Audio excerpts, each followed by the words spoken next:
El cardenal Pedro Barreto está con nosotros. Hoy ha sido el personaje del día, o uno de los personajes del día, en el auditorio del Colegio Médico tras la firma de esta proclama ciudadana, Juramento por la Democracia. Cardenal, un gusto tenerlo. Muy buenas noches. Gracias por esta entrevista.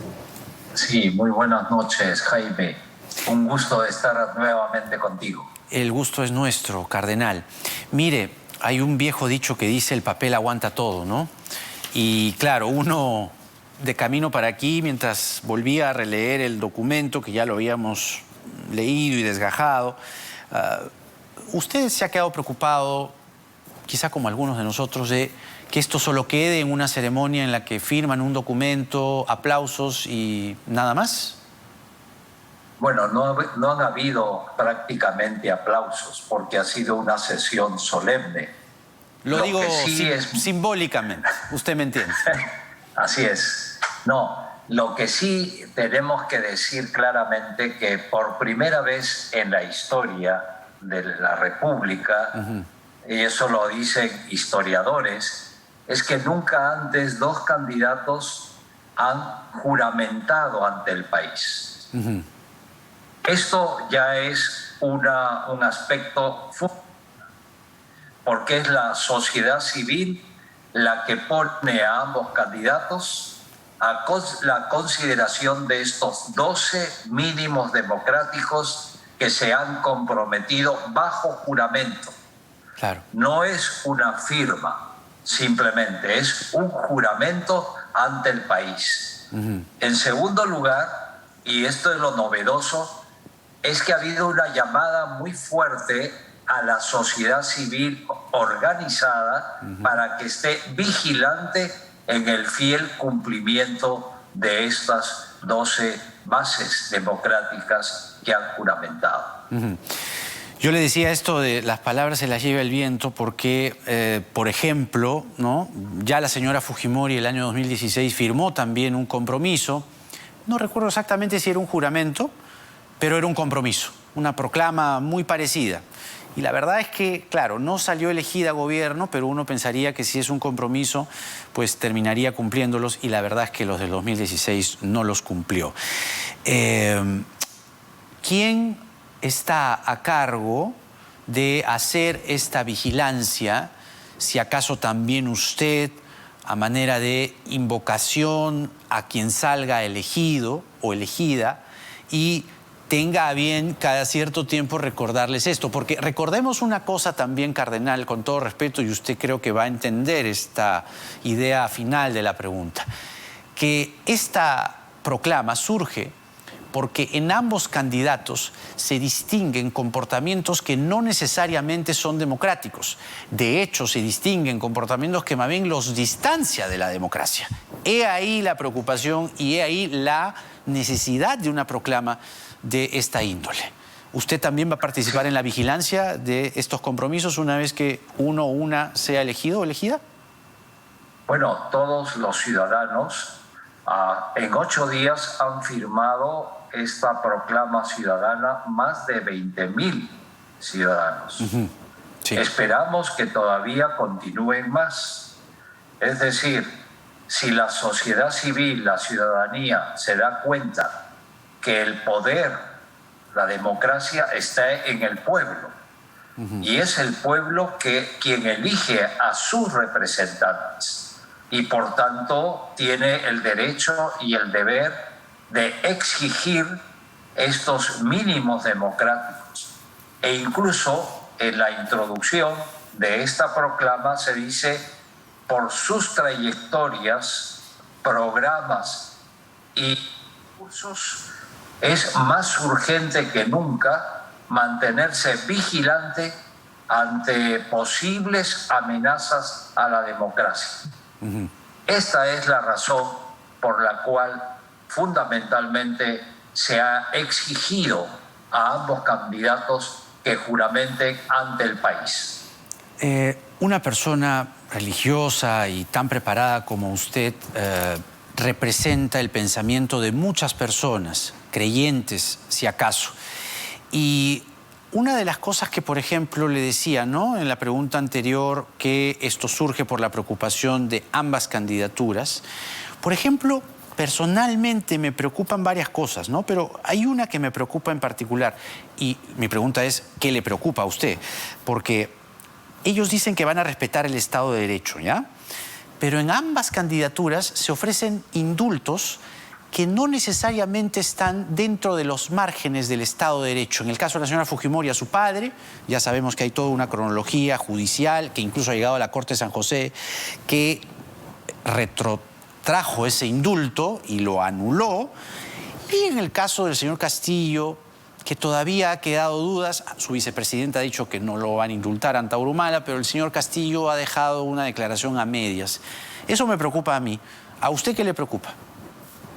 Bueno, yo comparto su preocupación, porque en realidad es la utilización de un poder que le da la ciudadanía para, de alguna manera, intereses, yo más bien de grupo, favorezca a determinadas personas.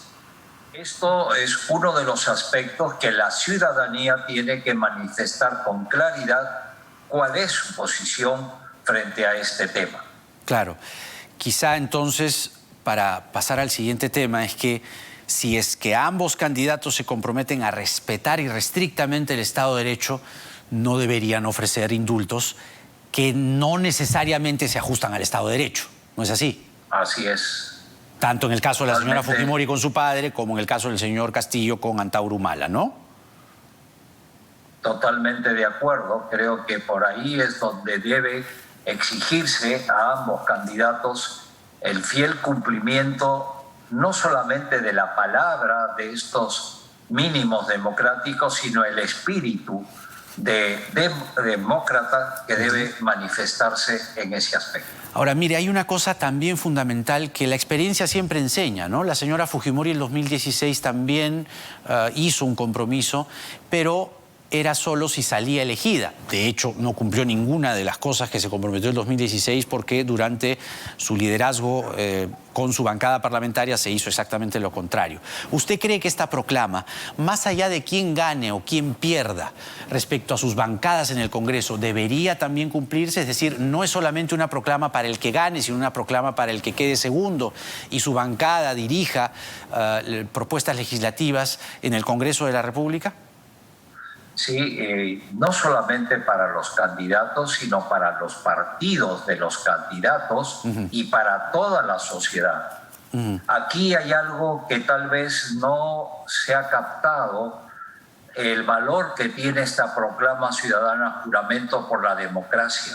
Es verdad que lo han hecho esta mañana los dos candidatos, pero también sus partidos deben de alguna manera firmar este compromiso y la sociedad en su conjunto. Aquí hay algo que debemos tomar en cuenta, que según los politólogos, más del 70% de los votantes de la primera vuelta no votaron ni por Keiko Fujimori ni por Pedro Castillo. Por tanto, es una masa muy significativa que ciertamente esta proclama ciudadana es una invitación a todos los peruanos y peruanas de ponernos de acuerdo para consensuar propuestas a partir de estos mínimos democráticos que han jurado esta mañana. Lleva usted mucha razón, porque el 23, el próximo domingo, este domingo que viene, es el debate de los técnicos. A usted seguramente, como a muchos de nosotros, nos gustaría escuchar que los técnicos desarrollen esta proclama ciudadana. Ojalá, ¿no? Y que los candidatos el 30, en el debate de Arequipa, también desarrollen estos juramentos con políticas de gobierno claras y mínimamente entendibles, porque si no, ¿de qué sirve? La vigilancia entonces debería comenzar desde los debates, ¿no cree? Lógico, porque aquí todo está conectado. Así es. Si el candidato presidencial firma o juramenta estos 12 mínimos democráticos, los técnicos tienen que desarrollarlos. ¿Cómo van a poner en práctica estos? Porque si no se ve un divorcio entre el candidato que juramenta, no simplemente es compromiso, y que los técnicos vayan por otro lado. Entonces es responsabilidad de la sociedad civil juzgar cómo se va a implementar en cada partido estos 12 garantías constitucionales. Exactamente. Jurar es un acto solemne, jurar es un juramento, quiero decir, es una promesa, es una declaración de hechos, ¿no? Desde un punto de vista religioso, es un acto que incluso pone a Dios por testigo de la verdad de un hecho o de la sinceridad de una promesa. Y usted representa a Dios.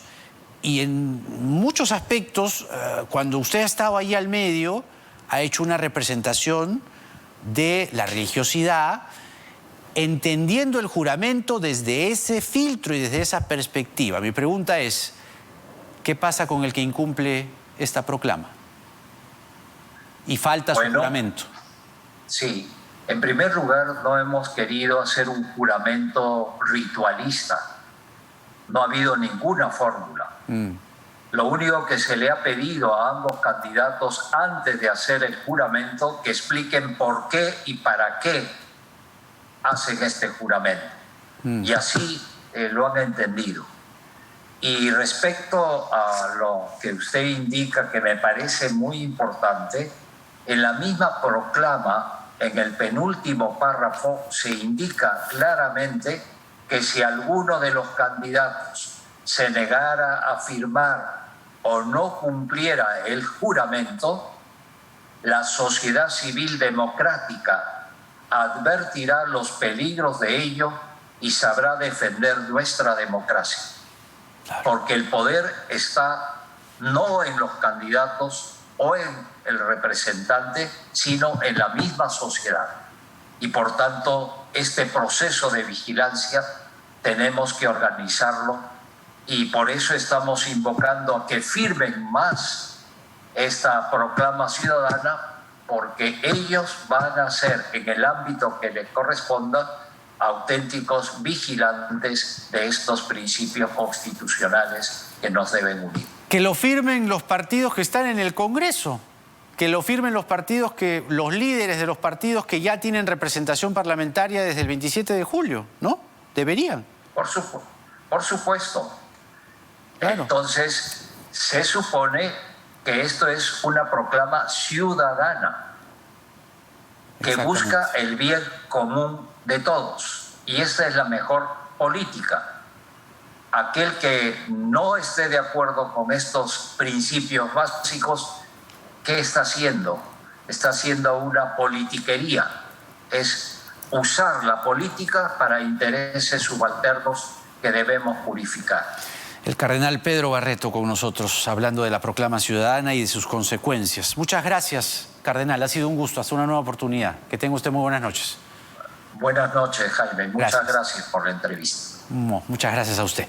Vamos a la pausa en el programa y regresamos con Alberto Bengolea. A nombre del PPC nos dirá algunas cosas sobre la proclama y también le queremos preguntar sobre estos videos que han aparecido de jugadores de la selección, algunos y otros no, o que lo fueron, diciendo no al comunismo. De acuerdo, no están respaldando a una opción, pero claramente ya sabemos a qué opción no respaldan. Y indirectamente están respaldando a una, porque nada está dicho.